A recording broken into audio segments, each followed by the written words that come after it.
All right, Shalom. When I say call, halal, Yahweh, Bahashem, Yahweh Shai, Bahashem, Rakakwadash, Barakata Yahweh, Barakata Yahweh Shai, Barakata Yahweh, Barakata Yahweh Shai, Barakata Yahweh, Barakata Yahweh Shai. Double honor to the apostles and elders at GMS Well. Peace and blessings to the Akim that's out there fighting, doing this work with truth and sincerity. Back here again with another lesson. Lord willing, this is edifying to the elect men out there that's listening and watching these videos. Just a quick lesson through the spirit and power of Yahweh, Bahashem, Yahweh Shai. Just thinking about some scriptures, thinking about how the Lord, first of all, the so-called Negroes, Latinos, and Native Americans, you are the true biblical Israelites that the Bible speaks of. If you don't believe that, you are the true biblical Israelites that the Bible speaks of. The reason why you don't believe that and you don't have a clue is the Lord has discontinued our heritage from us because of the wickedness and the great offense and the disobedience that we caused before our power, Yahweh, and His only begotten Son, Yahweh Shai. You are the ones that come through the Red Sea when Moses split the sea. We was coming out of Egypt under the persecution of Pharaoh, the captivity of Pharaoh. We are those people that have been scattered throughout the four corners of this planet, and you don't believe that because you've been beaten down and whipped down and been looked over for so long. You don't believe that you're Israelites. You don't claim to be an Israelite, but yet you want to save everybody else. And you know how compassionate the so-called Negroes, Latinos, and Native Americans are as people, being that I always want to save everybody. Well, that's our true nature, man. We that's us as a people. And then on top of that, you have that zeal. And when you go off and do something wrong, you shouldn't have been doing it. And then your mind, your conscience, you're like, man, I shouldn't have did that, because we have that zeal, man. But we don't have it, the right zeal. And then you go to church believing on what the church people say, because you have a zeal, but it's not according to knowledge. And I was thinking about that. If a Lord made a special people near and dear unto Himself, how could He forget about them? Because right here, here's an example that He remembered His people, man. This is Isaiah chapter 49 and starting at 15. Can a woman forget her sucking child? That she should not have compassion on the son of her womb? Yea, they may forget, yet I would not forget thee. He's saying that a woman, let's look at it in the NLT, never can a mother forget her nursing child. Can she feel no love for the child she has born? But even if that were possible, right? Even if that were possible, I would not forget you. So we have to understand and realize that the God of Abraham, Isaac, and Jacob have not forgotten His people. It may appear to be that way, and sometimes it feels that way, but He hadn't forgotten. He know His people. He the one scattered His people. And they're going to come looking like so-called white people. They're going to come looking like so-called Chinese people. They're going to come looking like so-called Japanese people. They're going to come looking like so-called Africans. They're going to come looking like Panamanians. They're going to come looking like Samoans, right? They're going to come looking like so-called Russians, which is Edomites. They're going to come looking like every nation on the planet, because we've been scattered throughout the four corners of this planet. The Israelite man is going to have sex with women, man. Because the seed comes from man. Your nationality starts with the man, not with the woman. That's in the book of Numbers, right? So we're going to have kids all over the planet, and they're going to come looking like these other nations. But nonetheless, in their spirit, according to their father, are Israelites. So they're going to come looking like these other nations. So even that is still taking place today, and had taken place, right? Israel still having babies with multiple other women, with other nations of women. They're going to come looking like, again, so-called Edomite, so on and so forth. They're still Israelites. So, behold, meaning, look, I have graven thee upon the palms of my hands. Thy walls are continually before me.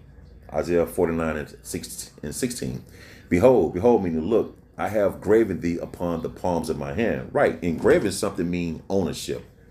If you engrave something on a signet or a necklace or a watch or a stone, you build a building, but you engrave and etch your signature, your whatever is in that stone, that's mean ownership, meaning a covenant or an agreement. So the Most High is saying that his people are not temporary to him. And it says, because he's graven upon his hand and the palms of his hand. Now, the hand is like a creation. So you work with your hand and you creating something. That's a powerful imagery. When you use your hands to work and to create a creation, that's Yahweh Bashem Abishai. So when you use your hand, meaning what? Your palms are always what? Visible. So everything that the so-called Negroes, Latinos, and Native Americans do, he see us. He working with his hands, the creation and work.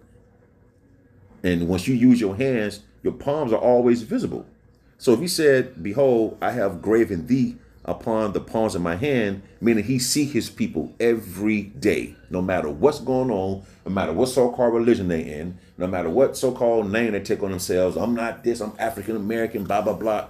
All that. The Lord still know his people. His palm is always exposed. It's always visible. So everything you do, he sees us. Every move we make, he sees us, man. And Yahweh Bahashem Abishai is present. You see? Even if a woman will forget her second child, he ain't gonna forget his people. So what makes you think you're not the Israelites? But the word Gentile get you hung up. Everybody can be saved.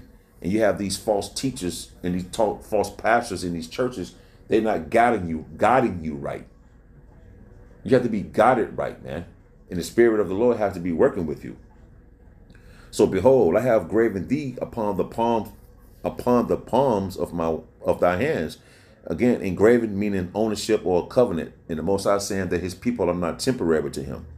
And the hand is working. That's a powerful imagery, and it represents power. And your palms, again, is always exposed. It's always visible. So everything you so-called Negroes, Latinos, and Native Americans do, he watches us. He sees us. He know what we're doing, man. And our walls, meaning, you know, that represents like you being vulnerable. So the Lord and also goes to restoration. The Lord is restoring his people unto him.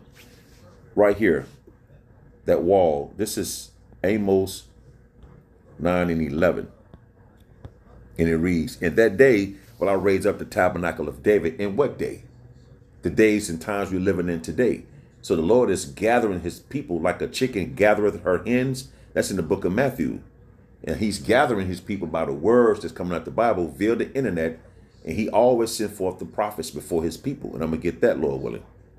So in that day, the time we're living in today, because we're living in some heavy prophetic times, because those who's been endowed with the spiritual eye salve are now able to see the things spiritually. And we know the days we're living in. Those men that see, and some sisters that see, have their gift from Yahweh Bashem Abishai, is able to see these things. Now we know the times we're living in now is very detrimental, and it's here to gather up his people.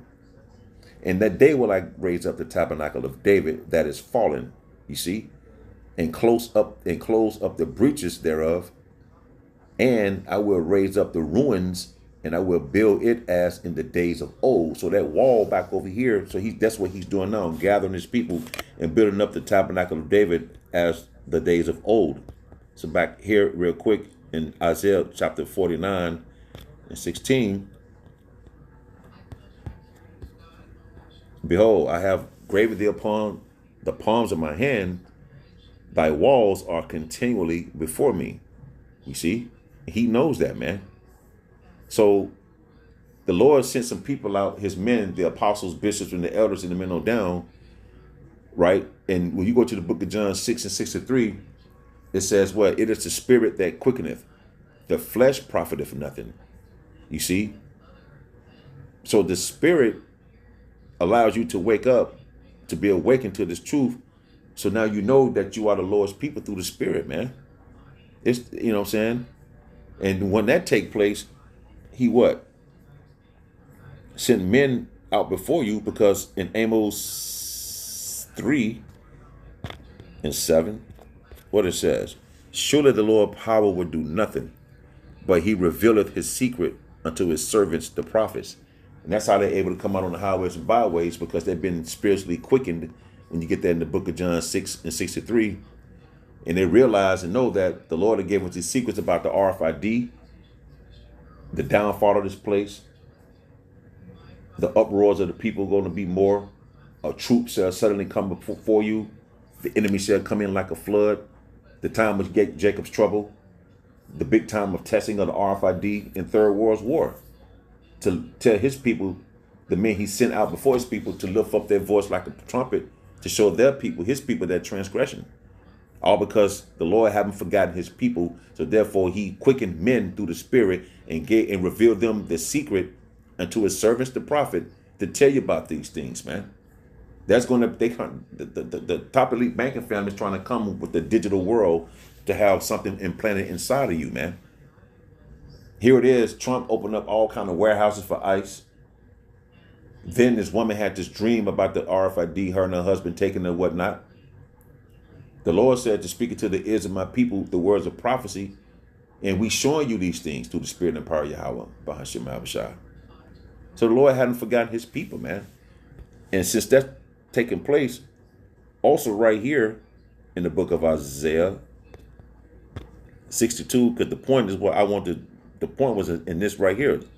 Isaiah 62:7, and give him no rest until he make Jerusalem a praise in the earth. Well, I'm going to go up to verse 5. Isaiah 62:5. I have set watchmen upon thy walls. The walls have been broken, and they continually before the Lord. Now he's closing up the breaches to raise up the tabernacle of David. So he set a watchman whom he quickened their spirit to give you this report. I have set watchmen upon thy walls, O Jerusalem. Jerusalem is a people before it's a place, which shall never hold their peace day nor night, because we've been quickened. The Lord hadn't forgotten his people, and he always sent the apostles and the prophets before his people, man, to give them warning, because he has compassion upon his people. You see, I have set watchmen upon thy walls, O Jerusalem, which shall never hold their peace day nor night. Ye that make mention of the Lord, keep not silence. We here to chant down and get on the Lord's nerves, so to speak. And that was the point of the lesson, is to always chant and declare Yahweh Bahashim Habashah names, man. You know, it needs to be a praise in the earth, man. Jerusalem will be a praise in the earth, the so-called Negroes, Latinos, and Native American. Again, look how downtrodden we are, man. Just look at us. Just go to social media and just walk outside your door and just look at the so-called Negroes, Latinos, and Native Americans, man. They're sick and don't realize they need help. They in need of a physician and don't even realize it. We all are sick, man.